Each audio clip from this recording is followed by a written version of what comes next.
All right. Hello. This is Amora Sun. Welcome to another episode of Saturday Night Shrinking. I'm here with the lovely talent of Alyssa Poon. Alyssa, how are you today? I'm doing really well. I'm happy you made it. I'm so happy to be here. The A train had some major delays, but then I hopped on the one and we made it work. Alyssa, you are playing the role of Puck in A Midsummer Night's Dream, and recently I interviewed Austin Sasser, who plays the role of Oberon and Theseus.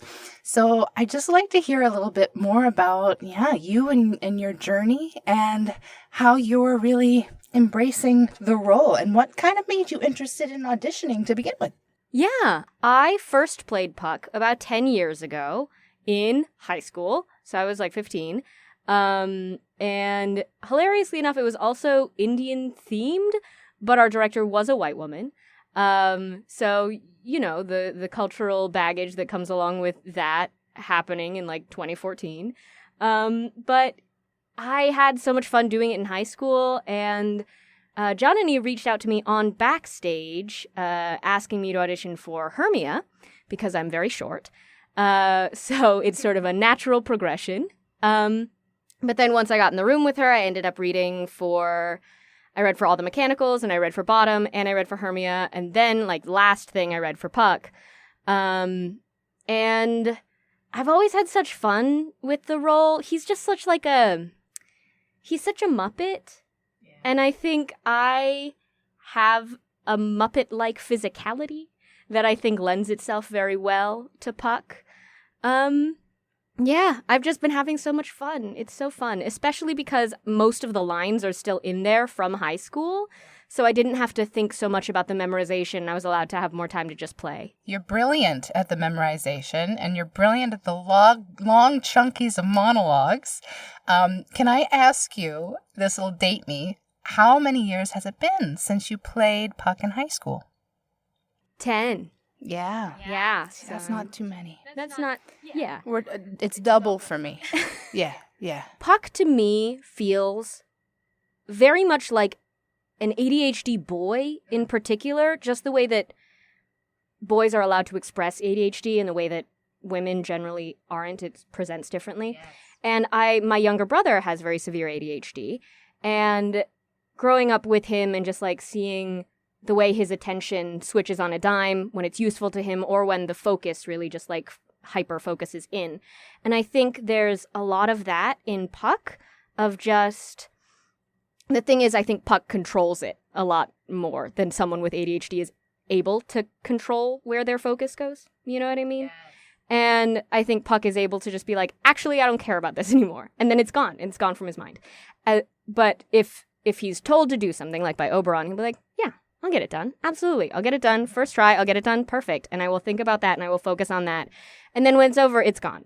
It's gone forever.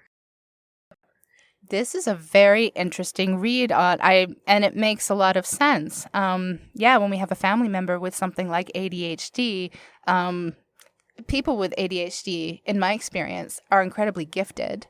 And the attention is one of scanning as opposed to concentrated or pointed attention.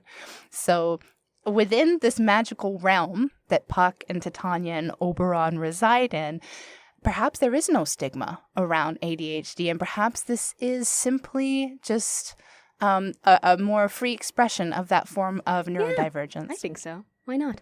So I'm really interested. I know that you've been living in New York City for a while. We had a brief discussion in this lovely building for 3 years. Yeah, I moved here for college in 2016. I am an NYU Tisch alum, go Violets. And so I moved here for school, and then I would go back for like summers to go back to San Francisco, where I'm from, born and raised. But then I think starting in my junior year, just like going back home for the summer kind of petered out, and I just kept living here and working here and doing stuff that I enjoy in the theater world here. And the theater scene is so much more vibrant in New York than it is in San Francisco. San Francisco is a very tech-based industry sort of economy, and there's not a lot of like local theater happening. And so just moving to New York and having so much theater and so much art sort of in my everyday has been so cool and so exciting, and that's why I've lived here for so long. I can really relate to that. The infusion of art in every facet of existence in New York City is undeniable. And what really drew me here in a similar vein was the representation of different voices in the arts. So you have someone who comes from, so say a lower income background who's been exposed to a variety of various discrimination, racism, sexism, religious persecution. And then you also have someone who's been quite sheltered from persecution and maybe comes from a background of historical generational wealth. And they're all working on the same projects together, and they all have to learn how to make it work. And sometimes I feel like we're in like a miniature UN kind of, and we do have a UN location actually in Midtown here. But I wrote in one of my blogs for an earlier podcast episode about how I feel like New York is a microcosm of the world. And I think it's a really impressive thing just to, especially with creative artists, professional creatives, to see how we're able to kind of negotiate those differences in terms of like a variety of trainings or a variety of backgrounds. And a huge thing that drew me to Janani Sreenivasan's project was the, I guess, interdependence and multi-ethnicities. I really love how New York tends to try and back its diversity within its creative population. Like, it's pretty inspiring. What kinds of projects are you really drawn to in theater, in film, and TV? Tell me what you want to do after Midsummer. Yeah. For the last couple of years, my professional pursuits have mostly been voice acting based stuff. I was in Drunk Shakespeare here in New York City for a couple of years. I left them in 2022. And sort of coming out of that phase, which was my first big acting job, my first big acting job right out of college, and really starting to actually interrogate what I want to do has been a huge step for me, because I'm 25, I'm turning 26 next week. And for the longest time, I think my thought about a career was like, I will do whatever turns up. If someone is like, I want you to be in this, then I'd be like, okay, I'll do that. And I think now I have been really just investigating what actually brings me joy, as opposed to whatever opportunity comes my way. And I'm realizing I don't think I actually like film, which is really interesting because I did train in it for a year and a half. I did all the film acting stuff. And there's something about film that doesn't bring me the same joy that theater brings me. I think because film is so structured, because of the way film is set up and how actors are sort of the last piece in the puzzle after the production and the script and the lighting and the sound and the director and all of the stuff. Acting is sort of the last thing that happens.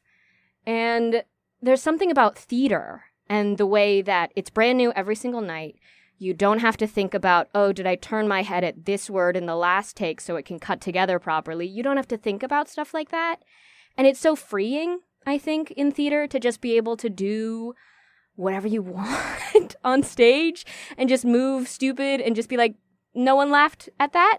Maybe I won't do that tomorrow night. Or that got a huge laugh. Maybe I'll try it again tomorrow night in a different way, in a different place. Stuff like that, which I think Drunk Shakespeare helped me a lot with as an improv show. You could really kind of do what you like every single night and just see how it felt until you found a rhythm that was right, that felt right to you. And so I think theater projects are going to be more of my wheelhouse in the future. I do love Shakespeare and I love classical text because I am a nasty little nerd at heart, and I need to read text and look at it all the time in order for the character to click for me. I find a lot of modern writing, and especially TV and film writing, the lines are so short because you're doing everything else, with your eyes, with your face. There's sort of an implication of character as opposed to the character on the page. So you have to do a lot more work, in my opinion. But for Shakespeare, I feel like there's such a richness to the text, and I find this with Chekhov too, of just when there is so much text, you can really dig into a character's psyche in a way that isn't possible in modern stuff where it's a confrontation between mother and daughter and the daughter just goes, I don't know, you know? Yes. So, yeah, I think more theater, more Shakespeare. That's fabulous. And I really am excited because of the way that gender blind, colorblind casting is happening more and more these days for like classical productions. Shakespeare, Chekhov, Chaucer.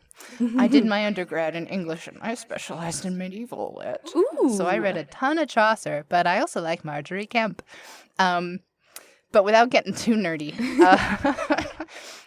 you're very versatile and you're very dynamic. When you describe yourself as a Muppet, it's like watching. I just remember the ballet that we saw all together before we started rehearsing. It was the New York City Ballet's production of A Midsummer Night's Dream, and it's like you're very smart with your body movements.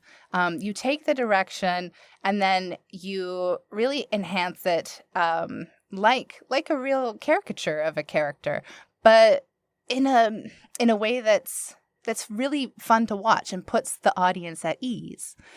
So I remember also your wittiness after we all came out. We weren't sure if the ballet had ended because it ended at a very strange place.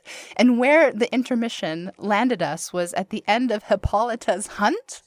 Yes. And there were many ballet dancers dressed as giraffes or deer. I think they were dogs, but they looked like giraffes. Just because the human face was in the middle of the dog neck, and then there was a separate head on top of the dancer's head, so it looked like a giraffe, but in the program it did say they were dogs. So gosh. And I didn't understand what was going on, but I remember you mentioning, hey, did everybody notice Hippolyta's hunt? And it just cracked me. I'm like, thank you, clarity. There will be no confusion around that kind of issue with our production, with Janani Sreenivasan's production, which opens on Thursday, July 18th. I know you're a very busy person. Do you have any interest in writing or producing some of your own work, whether it be theater or audio or... Yeah, I've thought about it. I wrote and produced a short film in college that I really enjoyed.